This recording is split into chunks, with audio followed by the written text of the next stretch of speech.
오늘은 욥기 20장입니다. 교재는 149페이지고요.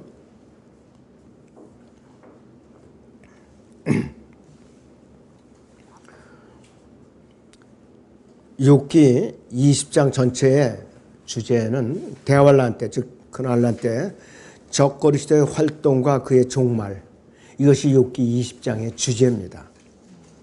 그 다음에 욥기 20장 1절에서 5절에는 악인과 위선자의 정체, 악인과 위선자의 정체, 누군가 적그리스도의 바로. 우선 욥기 20장 1절에서 5절을 같이 보죠. 욥기 20장 1절에서 5절을 같이 봅니다. 그러자 나 마신 소팔이 대답하여 말하기를, 그러므로 내 생각에 나로 대답하게 하나니 이를 위하여 내가 서두르는도다. 나를 책망하는 반격을 내가 들었으니 나의 명철이 영이 나로 대답하게 하는도다. 네가 예로부터 내려온 이 일을 모르느냐? 사람이 땅에 정착한 후 악인의 승리는 짧고 위선자의 즐거움도 잠깐뿐이라는 것이라 있습니다. 그래서 1절에서 5절까지 주제가 악인과 위선자의 정체인데 누군가 바로 적그리스도로 말하는 것이에요. 이것이 이 욥기 20장의 주제가 욥기 15장 20절에서 30절의 내용과 같은 거예요. 자, 그래서 이 욥기 20장 6절부터 나오는 것은 모두 교리적으로 적그리스도로 언급하고 있습니다. 적그리스도. 실제적으로는 모든 악인들에게 적용할 수가 있죠. 역사적으로는 이 구절들이 관역에 맞든지 그렇지 않든지 욥을 겨냥하고 있다고 그랬습니다. 그리고 특별히 욥기 20장 2절에서 그러므로 이렇게 시작을 해요. 접속사 therefore, 그러므로 이렇게 시작을 해요. 이것은 욥의 세 친구 중 한 사람인 소팔이 욥의 이야기를 경솔하게 대하고 있는 것이죠. 바로 그러므로는 심판에 대해서 욥이 경고한 것을 언급하는 것이에요. 욥기 19장 29절을 다시 보죠. 욥기 19장 29절을 다시 봅니다. 너희는 칼을 무서워할지니라 진노가 칼의 형벌을 가져오나니 이는 너희로 심판이 있는 줄 알게 하려 함이라 하니라, 이렇게 말씀을 하고 있습니다. 그런데 이것을 욥의 세 친구 중 하나인 소팔이 2절에서 그러므로 이렇게 받고 시작을 하고 있어요. 3절 상반절에 보면은 나를 책망하는 반격을 내가 들었으니 그랬습니다. 이 말은 이러한 의미일 수가 있죠. 욥기 1장에서 내가 방금 너를 책망한 그 책망에 대해서 네가 온몸으로 막는 소리를 들었다. 그러나 나를, 이게 마이라는 것이죠. 나를, 이 소팔을 겨냥한 어떤 것이라면은 이 말은 바로 그때 나를 멈추기 위해서 네가 나를 겨냥해서 하는 말을 들었지만 그래도 나는 답변할 것이라 했습니다. 자, 3절 하반절에서는 나의 명철의 영이 나로 대답하게 하는도다 그랬습니다. 그러니까 후자가 의미가 더 낫죠. 욥기 1장 4절 상반절에 보면 사람이 땅에 정착한 후 그랬습니다. 사람이 땅에 정착한 후. 히브리어로 사람이라는 단어는 에덴 동산에 아담을 말하고 있어요. 아담 자신. 아담이라면 원래의 뜻은 흙이라는 말이에요. 흙. 그래서 남자나 여자나 모두 아담이라고 불러요. 남자는 히맨, 여자는 쉬맨이라고 부릅니다. 왜 그런가? 여자는 남자의 갈비뼈 하나를 취해서 하나님께서 만들었거든요. 흙으로 지음을 안 받았어요, 여자는.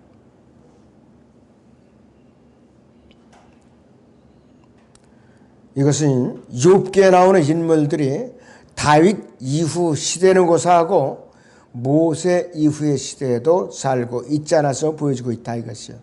이미 벌써 하나님께서는 르시퍼가 타락하자마자 바로 아담을 창조하신 거예요. 더군다나 욥기 20장 5절이 악인과 위선자는 이사야 14장 10절에서 15절의 장면을 말하고 있죠. 루시퍼를 말하고 있어요. 이사야 14장을 봅니다.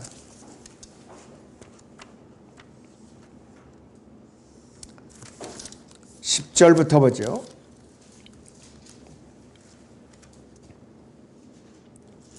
그들 모두가 내게 일러 말하기를 너도 우리처럼 연약하게 되었느냐 너도 우리와 같이 되었느냐 하리로다.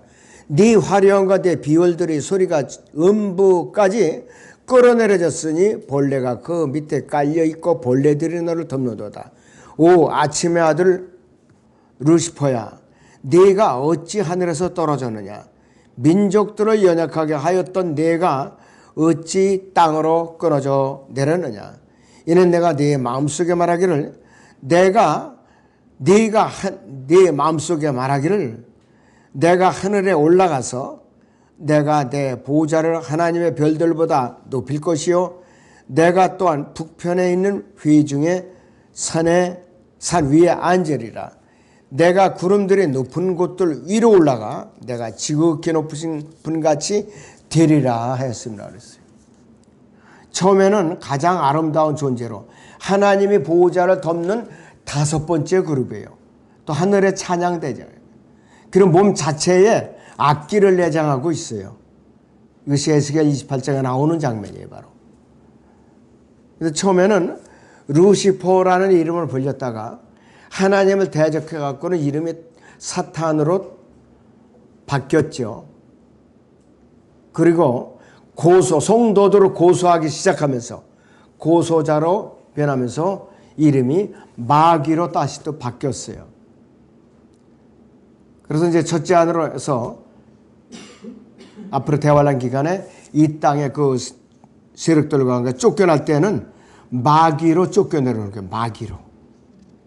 그래가지고 이 마귀가 깊은 구렁에서 이런 것으로 9장에 있는 깊은 구렁에서 올라오는 영으로 있는 유다 이스카리ot과 그 다음에 이 세상에 지금 아직 등장은 안 했는데 몸으로 자라나고 있는 적그리스도의 몸에 이 사탄의 삼위일체인 혼이라고 불리는 마귀가 그 몸 안에 들어가는 거예요.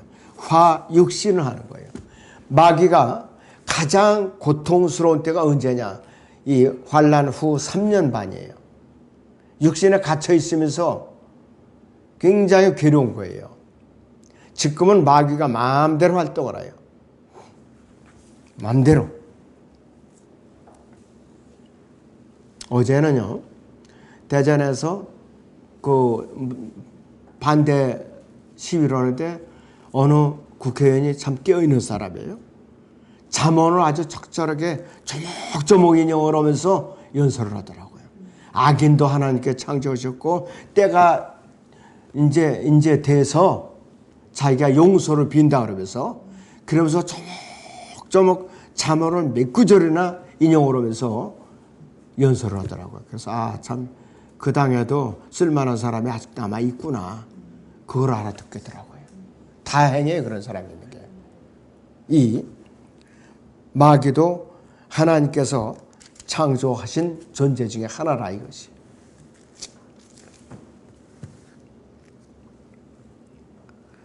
자, 그리고 욥기 거기 20장 5절에 악인과 위선자는 지금 읽어드린 대로 이사야 14장 10절에서 15절의 현장으로 곧바로 우리를 안내해주고 있고 이 구절이 요한계시록 13장 1절에서 10절에 짐승이죠. 첫 번째 짐승. 그리고 데살로니가 2장 3절에서 12절에 불법자, 악인을 다루고 있어요. 그가 이 땅에 나타나기까지는 우리가 쉬고가 안 돼요. 분명히 나타나야 돼요. 어떤 걸 알 수 있는가? 로마 카톨릭이 유엔을 앞세워서 이스라엘과 평화조약을 맺는 거예요. 그것이 우리에게 신호예요. 올라갈 때가 됐다. 준비해라. 바로 그 신호라 이것이. 중동이 얽히고 설켜서 정말로 풀기가 힘든 때가 돼야 돼 앞으로. 그때 적그리스도가 등장하는 거야 바로. 자, 그래서 성경의 핵심적인 주제는 주 예수 그리스도의 지상 재림이에요. 우리 성도들에게는 휴거로 말하고, 성경의 중심 사상은 권위와 즉 보좌인데, 이사야 9장 6절이나 이사야 14장 13절에서 이 루시퍼가 타락한 것은 하나님의 보좌를 논받기 때문에 그런 거예요. 지극히 높으신 분의 보좌 위에 내가 앉으리라 그랬거든요. 역교회는 사도행전이나 히브리서를 합친 것보다도 재림에 관한 구절이 훨씬 더 많은 것이 너무나도 많이 있어요.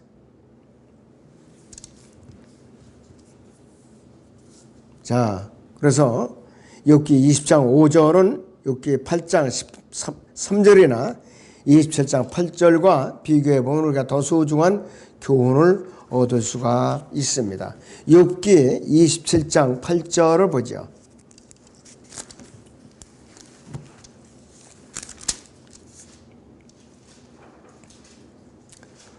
위선자가 성공했다 해도 하나님께서 그의 혼을 취해 가시면 그의 소망이 무엇이겠느냐 이랬습니다. 여기서 위선자, 악인을 이제 우리가 알 수가 있죠. 자, 그 다음 페이지 보시면 욥기 20장은요 논리적으로 나누기가 힘들어요. 우리는 교리적으로 봐야 돼요. 전체 대화의 내용이 욥기 15장 20절에서 35절이 끊임없이 이 대환란에 대해서 적그리스도를 다루는 것에 대해서 반복이 되고 있어요. 계속해서. 죄를 범하는 인간에 대해서 이 세상에서의 삶이나 죽음 이후에 하나님의 심판에 대해서 계속해서 언급을 하고 있어요. 그 다음에 욥기 20장 6절에서 29절까지는 대환란 때, 즉 큰 환란 때에 적그리스도의 활동과 그의 종말에 대해서 다루고 있습니다. 이사야서 10장 14절에서 다루고 있는 루시퍼는 욥기 20장 6절에 이 일을 시도한 바로 루시퍼예요. 루시퍼. 욥기 20장 6절을 보겠습니다. 그의 탁월함이 이랬어요. 그의 탁월함이 하늘들까지 올라가고 그의 머리가 구름에까지 닿는다 해도 그는 자신의 똥처럼 영원히 망하리니 그를 본 사람들이 그가 어디 있느냐 하리라 그랬습니다. 자, 여기서 이사야 14장 14절을 다시 보죠. 이사야 14장의 14절을 다시 봅니다. 내가 구름들이 높은 곳들 위로 올라가 내가 지극히 높으신 분 같이 되리라 그랬습니다. 그런데 15절에서 바로 그러나 너는 지옥까지 끌어내려질 것이요 구렁의 사면까지 끌어내려지리라 그랬습니다. 아마겟돈 전쟁에서 그가 땅에서 쫓겨나서 이제 어디로 가느냐? 깊은 구렁으로 갇히죠. 1000년 동안 갇혀요. 그러고 나서 1000년이 끝나기 직전에 다시 그 세력들을 모아서 예루살렘을 대적하면은 하나님께서 완전히 불을 내려서 삼켜버리세요. 그리고 백보자 심판서 가서 마지막으로 끌어내서 불못으로 던지는 거예요. 거기서는 이제 예수 그리스도를 완강하게 거부했던 모든 죄인들이 적그리스도로 이제 사탄을 왕으로 모시고 영원토록 고통을 받는 거예요.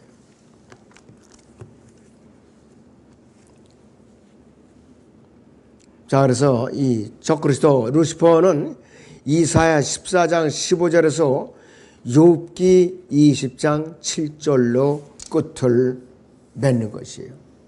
욥기. 자, 이사야 14장 15절에서는 지옥으로 이제 끌어내려질 것이요 구렁이 사면에까지 내려진다고 그랬는데, 욥기 20장 7절을 보죠. 그는 자신의 똥처럼 영원히 망하리니 그를 본 사람들이 그가 어디 있느냐 하리라 했습니다.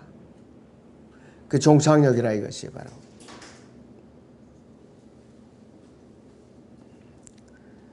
자, 그리고 그의 자녀들은, 자, 그 사탄의 자녀들은 요한복음 8장 44절로 완벽하게 밀어놓을 수는 없지만은 지상 천년왕국 끝에 이 땅 위에는 여전히 그의 자녀들이 있다 이것이에요. 자, 여기서 요한복음 8장 44절, 예수님 당시에 있었던 자들이에요. 요한복음 8장 44절을 보겠습니다.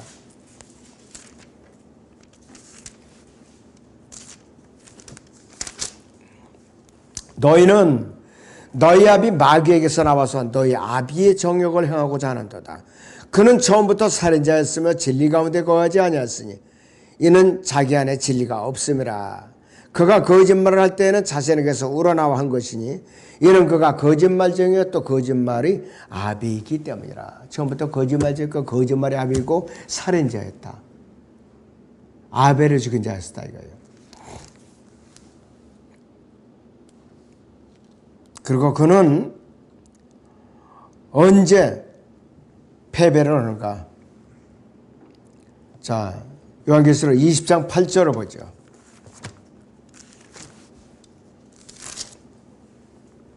자, 7절부터 봅니다. 그 천년이 끝나면 사탄이 그의 감옥에서 풀려나 땅의 사방에 있는 민족들 곧 곡과 마곡을 미혹하려고 나가서 그들을 함께 모아 전쟁을 일으키리니 그 수가 바다의 모래 같으리라. 그들이 땅이 넓은 데로 올라가서 성도들이 진영과 사랑하시는 도성을 포위하리니 하늘에서 불이 하나님께로부터 내려와 그들을 삼켜버리더라. 그들을 미혹하던 마귀가 불과 유황못에 던져지니 그곳에는 그 짐승과 거짓 선지자가 있어 영원 무궁토록 밤낮 고통을 받으리라 했습니다. 여기서 불과 유황못은 눈에 보이는 쓰레기 처리장이에요. 눈에 보이는 불이 이제 활활 타오르는 지옥이라고요. 영혼에 가서 우주를 정화시키고 나서 우주의 밑바닥에 생기는 불못하고는 위치적으로 장소가 달라요. 백보자 심판 때 다 끄집어내서 마지막 심판에서 영원한 불못에 집어넣을 거예요. 이것이 바로. 그 세대적으로 이것을 잘 구분해야 돼요.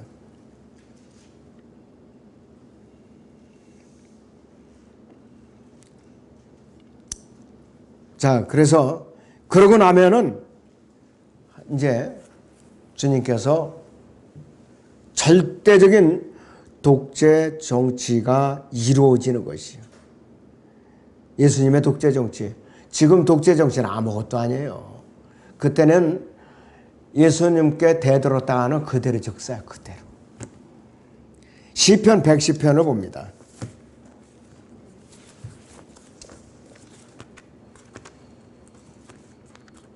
자, 시편 110편을 보죠.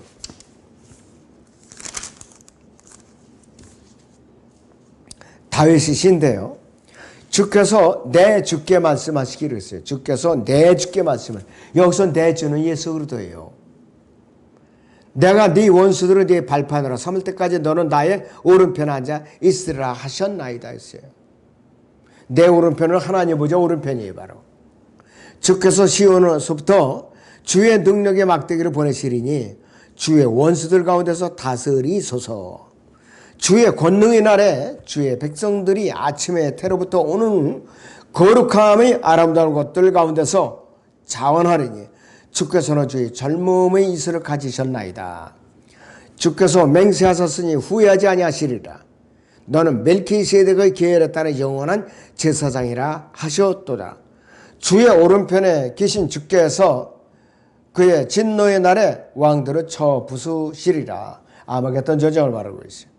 그가 이방 가운데 심판하실 것이요 시체들로 그곳들을 가득 채우시며 여러 나라의 머리들을 상하게 하시리라. 그가 길에 있는 시냇물을 마시리니 그러므로 그가 머리를 드시리라 그랬습니다. 이 후반부 여기서는 5절에서 7절까지는 아마겟돈 전쟁을 말하고 있는 것입니다.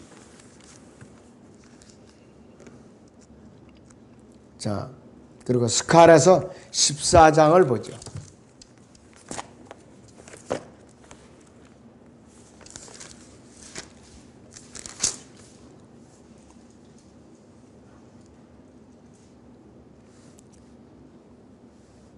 (9절부터) 잠깐 보죠. 주께서는 온 땅을 치리할 왕이 되시리니 그날에는 한 분 주께서 계실 것이며 그의 이름 하나만 있으리라. 그 온 땅의 게바에서 예루살렘 남쪽 림몬까지 평원처럼 바뀔 것이요 예루살렘은 높여져서 그곳에 사람이 거하게 되리니 베냐민 문으로부터 첫째문 자리와 모퉁이문까지와 하나니엘 망대로부터 망의 포도주 짜는 데까지라. 그러니까 12대문이 회복이 되는 거예요. 그때 와서. 그 안에 사람들이 거하리니 더 이상의 파멸은 결코 없을 것이며 예루살렘은 안전하게 사람이 살리라. 주께서 예루살렘을 대적하여 싸울 모든 백성을 치실 재앙이 이러하니 그들이 그 발로 서 있을 때에 그들이 살이 녹아 없어질 것이요 그들의 눈이 그 구멍 속에서 녹아 없어질 것이며 그들의 혀가 그 입에서 녹아 없어질 것이라. 핵전쟁을 연상케 하는 것은 눈알이 녹아서 내리고 혀가 녹아서 내리는 거예요. 또 그날에는 주로부터 큰 소동이 그들 가운데 임하리니 그들이 각자 자기 이웃의 손을 잡을 것이며 또 자기 손을 들어 올려 자기 이웃의 손을 치리라. 유다도 예루살렘에서 싸울 것이요 에워싼 모든 이방의 재물 곧 금과 은과 의복이 지극히 풍부하게 모아지리라. 또 말과 노새와 낙타와 나귀와 그 장막들 안에 있게 될 모든 짐승들의 재앙도 이 재앙과 같으리라 그랬습니다. 이 역의 군대가요 아마겟돈에 모이면은 그 수많은 말들 어떻게 되겠느냐, 아주 비참하게 죽음을 당하는 거예요. 그런데 그 시신을 독수리떼 같은 수백만 마리도 넘는 새떼가 쪼아먹는다고 그랬잖아요. 요한계시록 19장을 보죠.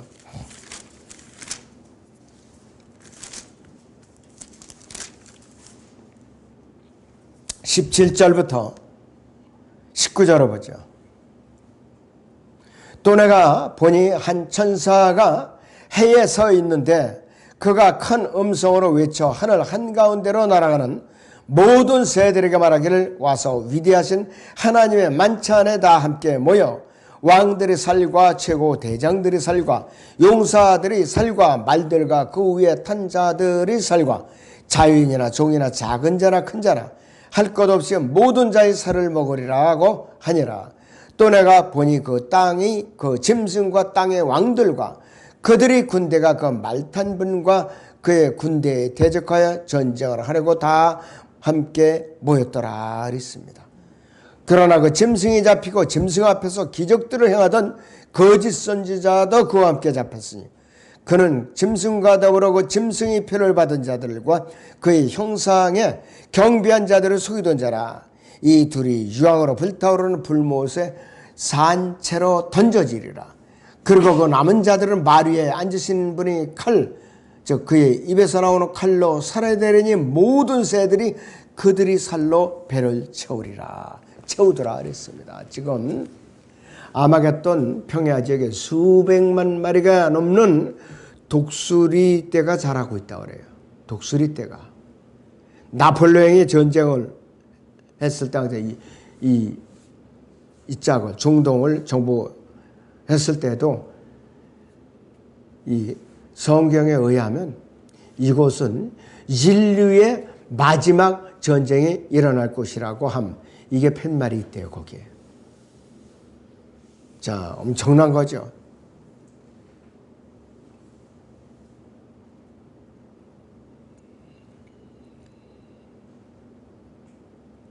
자, 그리고 악인은 첫 번째 부활에서 일어나지 못하기 때문에 지상 왕국을 보지 못하죠. 그때는 현재 구원받지 않은 이 세상 사람들이 온전해지기 위해 일하고 있는 모든 성도들에게 다 넘어가고 말 것이요. 왜냐하면 성도들은 행함을 멈췄어요. 이제는 우리는 행함으로 구원받은 사람들이 아니라 이것이에요. 바로 욥기 20장의 18절을 보죠. 그는 그가 수고하여 얻은 것을 되돌려주고 삼키지 못할 것이며 그의 재산에 따라 반환하리니 기뻐하지 못할 것이라고 그랬어요. 자, 예레미야 12장 1절을 보죠. 예레미야서 12장 1절을 봅니다.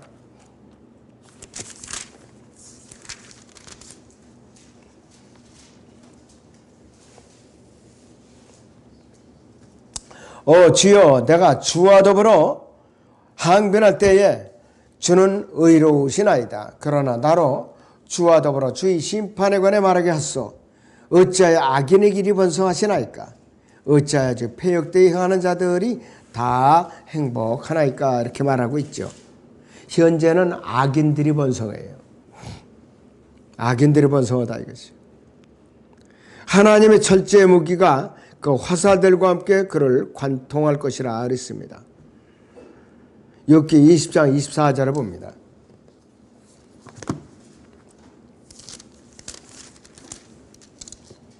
그가 철제 무기에서 피하면 강철활이 그를 뚫을 것이오 그랬습니다. 자, 그 자신의 철로 된 활은 다윗이 아들이신 예수 그리스도에 의해서 부서질 것이라고 그랬어요. 아무리 아마겟돈의 그 군사들이 완전 무장을 했을지라도 하나님의 예수 그리스도의 입에서 나오는 말씀의 칼에 의해서 다 몰살을 당하게 돼 있다 이거예요. 아무리 철통같이 무장을 할지라도.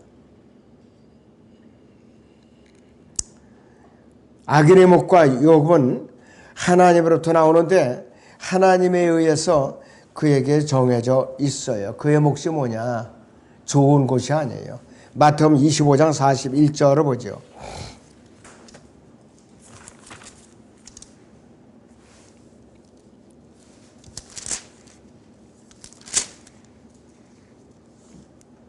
그때 왕이 왼편에 있는 자들에게도 말하기를 너희 저주받은 자들아 내게서 떠나 마귀와 그의 천사들을 위하여 준비한 영원한 불못으로 돌아가라 했습니다. 이스라엘을 대적한 민족들이 바로 구원받는 건 고사하고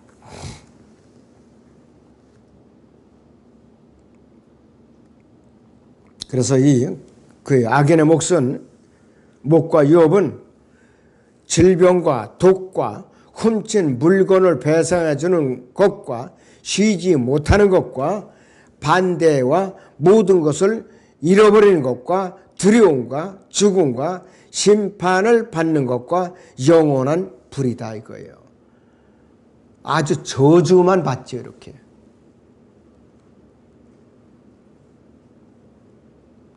여기 20장 15절부터 26절까지 보죠 같이. 20장 15절에서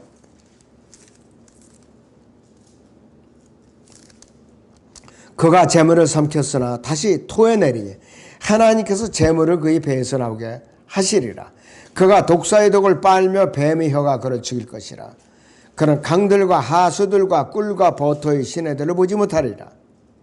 그는 그가 수고하여 얻은 것을 되돌려주고 삼키지 못할 것이며 그의 재산에 따라 반환하리니 기뻐하지 못할 것이라. 이는 그가 가난한 자를 압제하고 버렸으며 자기가 짓지 아니한 집을 강제로 빼앗았음이라. 그는 실로 자기 뱃속에서 평정을 느끼지 못하며 자기가 원하는 것을 구해내지 못할 것이라. 그의 음식이 조금도 남아 있지 않으므로 아무도 그의 재물을 찾지 아니하리라. 그가 최고로 풍족할 때에도 궁핍하게 해드리니 악인의 모든 손이 그에게 임하리라. 그가 배를 채우려 할 즈음에 하나님께서 그의 진노의 맹렬함을 그에게 부으시리니 그가 먹고 있을 때 그에게서 진노를 비처럼 쏟으시리라. 그가 철제 무기에 피하면 강철 활이그를 뚫을 것이요 그것이 뽑혀 몸에서 나오니 실로 번쩍이는 칼이 그의 쓸개에서 나오고 공포가 그에게 임하는도다. 모든 암흑이 그의 비밀장소 안에 숨겨지고 피워지지 않은 불이 그를 삼킬 것이요 그의 장막에 남아있는 것은 그와 함께 말하리라. 이렇게 말하고 있습니다. 그러니까 악인의 목과 유업은 너무나도 안 좋은 것들만 있어요. 자, 질병과 독과 훔친 물건을 배상해 주는 것과 쉬지 못하는 것, 반대와 모든 것을 잃어버린 것과 두려움과 죽음과 심판받는 것과 영원한 불이 기다리고 있다 이거예요. 이게 악인의 몫이에요. 바로 적그리스도의 몫이라고 했어요. 이 꺼지지 않는 불은 사람이 아니라 하나님께서 붙여놓은 불이세요. 그러니까 이건 뭐냐? 지옥불이죠 바로. 신명기 32장 22절을 보죠. 신명기 32장의 22절입니다.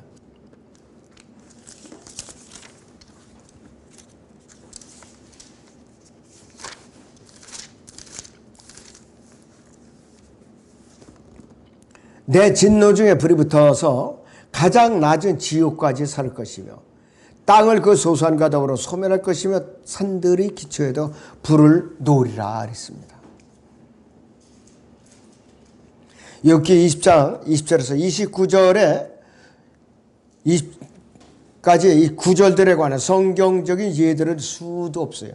느부갓네살은 성경에 나오는 적그리스도의 가장 큰 예표의 한 사람이죠. 이 사람은 올라갔다가 끌어내진 사람이에요. 하나님께 쓰임받는 종이었었어요. 바빌론은 이스라엘 남한국 유다가 70년 동안 포로로 잡혀갔었는데 앞뒤로 해갖고 90년간 존재했던 바빌론 왕이에요. 바빌론 제국이에요. 90년밖에 못 갔어요. 근데 바빌론의 마지막 왕 벨사살 왕이 이스라엘 성전에서 탈취해간 그 기명에다가 술을 따라서 잔치를 벌이다가 그날 저녁에 목숨도 잃고 그 바빌론 제국은 멸망했어요. 메데 페르시아에 의해서. 이는 자기보다 하나님보다 자기를 높였던 거예요. 두라평원에 신상을 세워놓고 그리고 거기에 절하라고 강요를 했던 거예요. 그리고 열왕기상 15장 16장 사이에 바사왕은 자신의 똥처럼 멸망을 해버린 사람이었었지. 므낫세 아들 요시아는요, 가난한 자들을 아주 기쁘게 하기를 이제 구했죠. 또 그의 손으로 므낫세가 파괴시킨 가난한 자들의 물건을 이제 회복시켜 주었는데요. 이 므낫세는 히스키야의 아들이셨거든요. 아들이었어요. 근데 50년간 통치했어요. 바빌론을 포로로 잡혀갔다 오랜 세월 있다가 돌아왔거든요. 자기 아들까지 번제로 드려 사악한 죄를 범한 사람이에요. 아버지 히스키야가 성전을 정결해 갖고 제사를 드렸는데 성전 안에다가 우상을 드러놨던 자예요. 바알까지 숭배했던 자. 자, 욥기 20장 15절을 봅니다.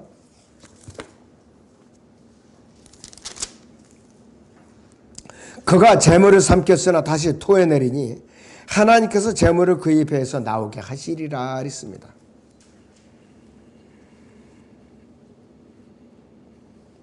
요나는 예수 그리스도의 예표일 뿐만 아니라 대환란 때 이방인들에게 설교하게 될 유대인 14만 4천 명의 복음 전도자들이 예표예요. 요나. 우리 여기서 이 대환란 때 가난하게 살면서 가난한 사람을 억압하는 세금을 거두는 자의 발에 밟혀 사는 성도들과 관련해서 계속 나오는 구절들을 유념해 볼 필요가 있습니다. 다니엘 11장 20절을 보죠.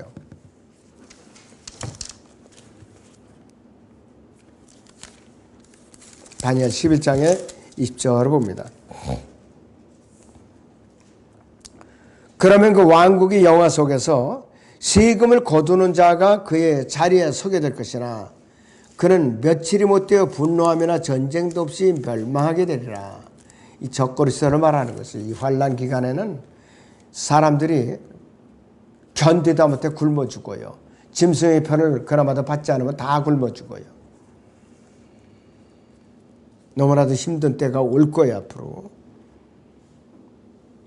자,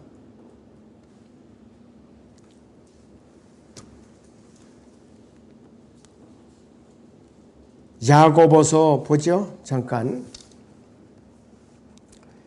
5장을 봅니다.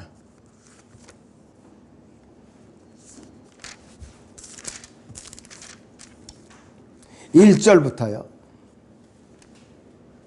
6절까지 부자가 가난한 자를 억압하는 거예요. 이제 오라 너희 부자들이여, 너희에게 닥칠 재난으로 인해 울고 통곡하라. 너희의 재물은 썩었고 너희의 의복은 좀먹었으며 너희의 금과 은은 녹이 슬었으니 이것들이 녹이 너희에게 증거가 되어 불같이 너희 살을 먹으리라. 너희가 마지막 날들을 위한 재물을 쌓았도다. 보라 너희 밭에서 추수한 일꾼들에게 속임수로 주지 않은 품삯이 소리지르며 추수꾼들의 울부짖음이 만군의 주의 귀에 들렸느니라. 너희는 땅에서 쾌락 가운데 살며 방탕하였도다. 너희가 살육의 날처럼 너희 마음을 살찌게 하였도다. 너희가 그 의인을 정죄하고 죽였으나 그분은 너희에게 대항하지 아니하시느니라 그랬죠. 이 앞으로 대환란 기간에는 부자들이 벌을 받아요. 부자들이.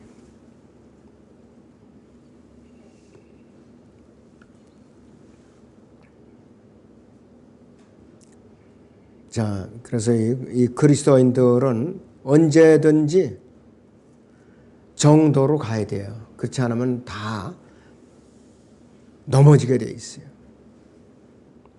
마지막 달에 보시면 모택동이 쓴 중국과 세계 공산주의에 관한 4편의 수필에서는 모택동의 교리가 위대하고 혁명적이고 서방 세계에 도전을 주는 것이라고 말하는데, 이 모택동의 4편의 수필은 모택동의 입장에 로마 카톨릭시아를 말하는 히틀러나 이 레닌이나 칼막스, 케네디가 이 자본주의 집단들, 선행자들, 이들이 역사와 인간에 대한 성경의 계시를 거부하는 독재 지도자들, 파시스트 지도자들과 정확히 일치한다. 이걸 우리가 알 수 있다 이것이요.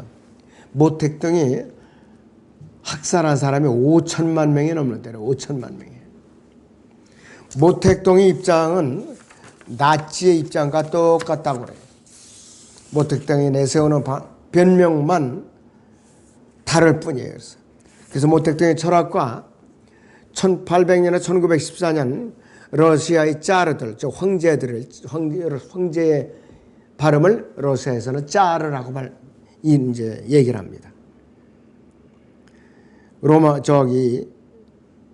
로마에서는 시저라고 그랬죠. 자, 그래서 모택동의 입장과 피메리의 입장이나 카이자 비렐름 이 사람들의 입장에는 조금 더 차이가 없다 이 뜻이에요. 자, 모택동의 교리는 어떠냐? 첫째, 나는 옳고 내가 다수이다. 두 번째는 다수는 인민들이기 때문에 다수는 옳다. 세 번째는 인민들은 우리들이다. 네 번째, 누군가가 우리 중 하나가 아니라면 그 사람은 인민이 아니다. 그 다음 누군가가 인민을 대적하는 사람이라면 그 사람을 제거하기 위해 행하는 어떠한 일이라도 옳다. 다만 그 일이 너무 많은 문제를 일으켜서 인민이 즉 인민을 대항해서 반기를 들지만 않으면 안 된다. 어떤 사람이라도 그들 즉 인민이 아닌 사람들을 대적해서 반기를 들 수 있지만은 어느 누구라도 우리를 대적해서 반기를 들 권리는 없다. 왜냐하면 우리 인민은 인민이기 때문이다. 현재 우리나라하고 똑같아요. 이게 이 친중 종북 이 세력들의 사상하고 아주 100% 일치합니다. 이것이 무조건 자기들은 옳아요. 또 이의를 제기하면 무조건 몰아붙이죠. 정죄하고. 그만큼 우리나라가 엄청나게 오염이 되어 있는 거예요. 그래서 이런 말이 모택동의 기념비적인 투쟁, 자, 마인캄프라는 나의 투쟁, 독일 나치 수장이었던 히틀러의 표에 대한 비방이라고 가서 인민이 기존 체제에 대해서 반기를 들도록 시도해보고 만약 독방에 갇히게 되면 누가 거짓말쟁이인지 알게 될 것이다. 늙어 죽을 때까지 나올 수가 없어요. 늙어 죽을 때까지.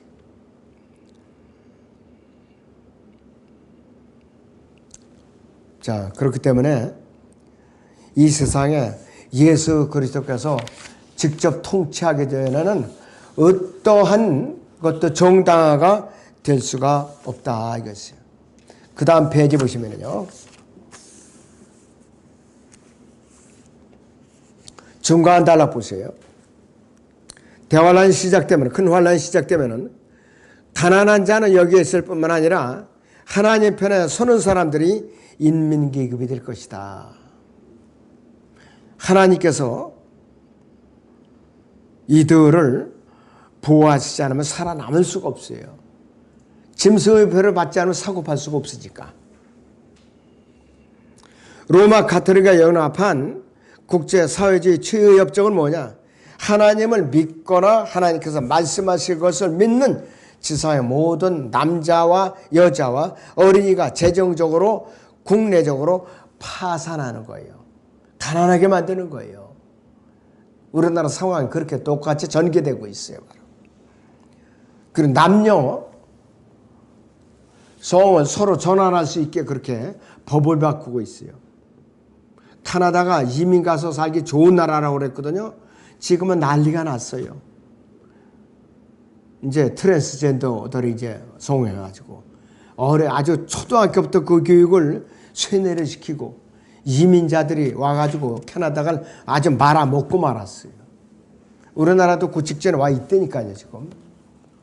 그러니까 이 좌파 교육감들이 들어서면서 초등학교에서도 우리나라를 이렇게 가르치고 있다 이 말이에요. 남의 일이 아니에요, 이것이.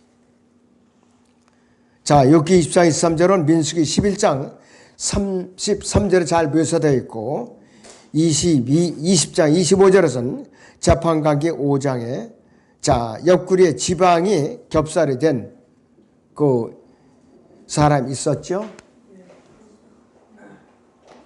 그래갖고 이제 이 누구더라 그 재판관 이제 칼에 찔러 죽임을 당했죠. 죽임을 당했다 이것이. 자, 꺼지지 않는 불은 마귀 안에서 나오기 때문에 마귀 안에 있는 사람은 누구나 곤란을 겪게 될 것이다. 언제 대환란 기간에.